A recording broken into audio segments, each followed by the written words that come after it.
Hi friends, నేను మీ సాయి ప్రసన్నని. ఈరోజు మన ఛానల్లో ఈ 2024 సంవత్సరం పాల్గొన మాసం ఎప్పటి నుంచి ప్రారంభమవుతుంది, అలాగే పాల్గొన మాసం యొక్క విశిష్టత ఏంటి, అలాగే పాల్గొన మాసం విష్ణుమూర్తికి ఎందుకంత ప్రీతికరం అంటారు, అలాగే పాల్గొన మాసంలో వచ్చే పండుగల గురించి తెలుసుకుందామండి. అంతకంటే ముందుగా మన ఛానల్ని ఎవరైనా ఫస్ట్ టైం చూస్తున్నట్లయితే ప్లీజ్ సబ్స్క్రైబ్ చేసుకోండి. పూర్ణిమ నాడు ఫల్గుణీ నక్షత్రం ఉన్న చాంద్రమాసాన్ని పాల్గొన మాసం అని పిలుస్తారు. ఈ మాసం శిశిర ఋతువుకు వీడ్కోలు చెప్తూ వసంతానికి స్వాగతం పలుకుతుంది. పాల్గొన మాసం విష్ణుమూర్తికి ఎందుకంత ప్రీతికరమో తెలుసుకుందామండి. తెలుగు మాసాల్లో చివరిది పాల్గొనం. మనలోని అరిషడ్వర్గాలను, కోరికలను నియంత్రణలో ఉంచడం కోసం సాధన చేయడానికి అనువైన మాసం పాల్గొనం. ఆకాశంలో శ్వేతవర్ణంతో దండాకారంగా ప్రకాశించే 2 నక్షత్రాలతో కూడినదే ఫల్గుణ నక్షత్రం. అందులో ప్రథమం పూర్వ ఫల్గుణ, ద్వితీయం ఉత్తర ఫల్గుణ. అంటే పూర్వ ఫల్గుణ్ణి పుబ్బ, ఉత్తర ఫల్గుణ ఉత్తర. అర్జునుడు ఈ నక్షత్రం నాడు జన్మించడం వల్ల ఫల్గుణుడు అయ్యాడు. పూర్ణిమ నాడు ఫల్గుణీ నక్షత్రం ఉన్న చాంద్రమాసాన్ని ఫల్గుణ మాసం అని పిలుస్తారు. ఈ మాసం శిశిర ఋతువుకు వీడ్కోలు చెప్తూ వసంతానికి స్వాగతం పలుకుతుంది. పాల్గొనంలో చేసిన దైవ కార్యాలు రెట్టింపు ఫలితాలను ఇస్తాయి. కాబట్టే పాల్గొనం విశిష్టమైనది, అలాగే దివ్యమైనది. అందుకే ఈ మాసం ప్రాముఖ్యత పొందింది. శ్రీ మహావిష్ణువు ఈ మాసంలో గోవిందనామంతో సంతోషిస్తాడు. ఈ కారణం చేతనే పాల్గొన మాసం విష్ణు ప్రీతికరమని చెప్తారు. ఈ మాసంలో ఎన్నో వ్రతాలు ఆచరించాలని శాస్త్రం చెప్తుంది. మరి ఈ పాల్గొన మాసం ఎప్పటి నుంచి ప్రారంభమవుతుందో తెలుసుకుందామండి. ఈ సంవత్సరం మార్చి 11న పాల్గొన మాసం ప్రారంభమవుతుంది. పాల్గొనం ఆహ్లాద వాతావరణంలో బ్రహ్మీ ముహూర్త సంధ్యాకాలం దేవతార్చనలకు పవిత్రమైనది. పాల్గొన శుద్ధ పాడ్యమి నుండి ద్వాదశి వరకు చేసే వ్రతంలో 12 దినాలు నదీ స్నానం ఆచరించాలి. పాడ్యమి నాడు గుణావాప్తి వ్రతం, తదియనాడు మధుక వ్రతం చేస్తారు. పాల్గొన శుద్ధ చవితిని తిల అంటారు. దీనిని పుత్ర గణపతి వ్రతమని, శాంత చతుర్థి వ్రతమని అంటారు. ఈ రోజున ఉపవాసం చేసి తిలాన్నంతో గణపతి హోమం చేసి అతిథులు బుధించిన తరువాత హోమం చేసిన వారు తినాలి. దీనివల్ల సర్వ విఘ్నాలు తొలగిపోతాయి. ఈ రోజున వ్రతం ఆచరించిన వారికి సత్సంతానం కలుగుతుంది. అనంత పంచమి వ్రతం చేయాలి. ఈనాడు నువ్వులు కలిపి వండిన అన్నాన్ని నైవేద్యంగా పెట్టి స్వీకరించాలి. సప్తమి నాడు అర్మ సంపుటం వ్రతం చేయాలి. ఉషోదయ కాలం స్నానం అనంతరం సూర్యునికి అర్ఘ్యం ఇవ్వాలి. సూర్య నమస్కారాలు చేయాలి. అలాగే ఆదిత్య హృదయం పఠించాలి.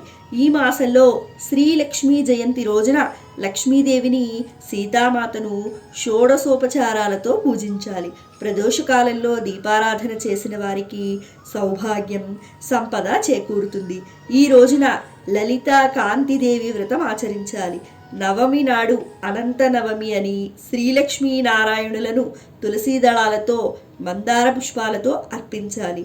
ఈ మాసంలో వచ్చే ఏకాదశిని మతత్రయ ఏకాదశి, అమలకి ఏకాదశి, ధాత్రి ఏకాదశి, అమృత ఏకాదశి అని పిలుస్తారు. ఈ రోజున శ్రీలక్ష్మీనారాయణులను పూజించి ఉపవాసం జాగరణ చేయాలి. ఉసిరి చెట్టు కింద శ్రీలక్ష్మీనారాయణులను పూజిస్తే శుభ ఫలితాలు కలుగుతాయి. ఈ రోజున చేసిన వ్రతాల వేల కొలది గోదానాలు చేసిన ఫలితం కలుగుతుంది. శుద్ధ ద్వాదశి విష్ణు ప్రీతికరమైన తిథి. దీన్ని నృసింహ ద్వాదశి అని అంటారు. శ్రీ నృసింహస్వామిని అర్చిస్తే సర్వ విఘ్నాలు తొలగి అభీష్ట సిద్ధి కలుగుతుంది. ఈ రోజున చేసే గంగానది స్నానం అత్యంత మహిమాన్విత ఫలితాలను ఇస్తుంది. శుద్ధ త్రయోదశి రోజు గ్రామక్షేమం కోసం మన్మథ విగ్రహ దహనం చేస్తారు. శుద్ధ చతుర్దశి నాడు శ్రీ మహేశ్వర వ్రతం ఆచరించాలి. ఈ నెలలో హోళీ పండుగ నిర్వహిస్తారు. పూర్ణిమను హోళికా పూర్ణిమ అని, మదన పూర్ణిమ అని, హోళీ అని, కామదహనమని వ్యవహరిస్తారు. ఈరోజు ఉదయమే ఎండిన పిడకలపై మంట వేసి కామదహనం చేస్తారు.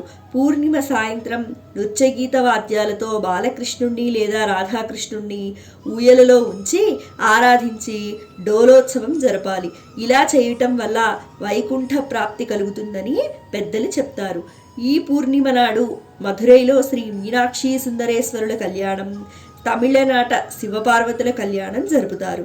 ఈరోజు ఉదయాన్నే అభ్యంగన స్నానం ఆచరించి గోమయంతో అలికిన ఇంటి ప్రాంగణంలో తెల్లటి వస్త్రాన్ని ఆసనంగా చేసుకొని తూర్పు ముఖంగా కూర్చుని ఒక ముత్తైదుచే వందనం, తిలకం, నీరాజనం పొంది కొత్త చందనంతో కూడిన మామిడి పువ్వును భక్షించడం వల్ల అభీష్ట సిద్ధి కలుగుతుందని శాస్త్రవచనం. బహుళ ఏకాదశిని విజయై ఏకాదశి, పాప విమోచన ఏకాదశి అని అంటారు. ఈ రోజున శ్రీ లక్ష్మీనారాయణులను అర్పించి ఉపవాసం ఉండి నియమానుసారం ఏకాదశి వ్రతం ఆచరిస్తే శుభ ఫలితాలు కలుగుతాయి. బహుళ ద్వాదశి అన్నమాచార్య వర్ధంతి కావున ఆయన కీర్తనలు పాడి స్మరించుకోవాలి. బహుళ అమావాస్య కొత్త సంవత్సరానికి ముందు వచ్చే అమావాస్య కనుక దీనిని కొత్త అమావాస్య అంటారు. ఈరోజు దేవ పితృ ఆరాధనలు చేయటం శ్రేష్టం. పితృదేవతలకు తర్పణాలు ఇవ్వాలి, అన్నదానం చేయాలి. పాండవులు ఈ మాసంలోనే జన్మించారు. ఈ మాసంలో క్షీరసాగర మథనం జరిగింది. అయ్యప్ప స్వామి అవతరణ ఈ మాసంలోనే జరిగింది. ఈ మాసంలో చేసే ప్రతి దానం గోవిందునికి ప్రీతి కలిగిస్తుంది. ఈ మాసం నారాయణునికి ప్రీతికరం, భక్తులందరికీ పావనం, ముక్తిదాయకం.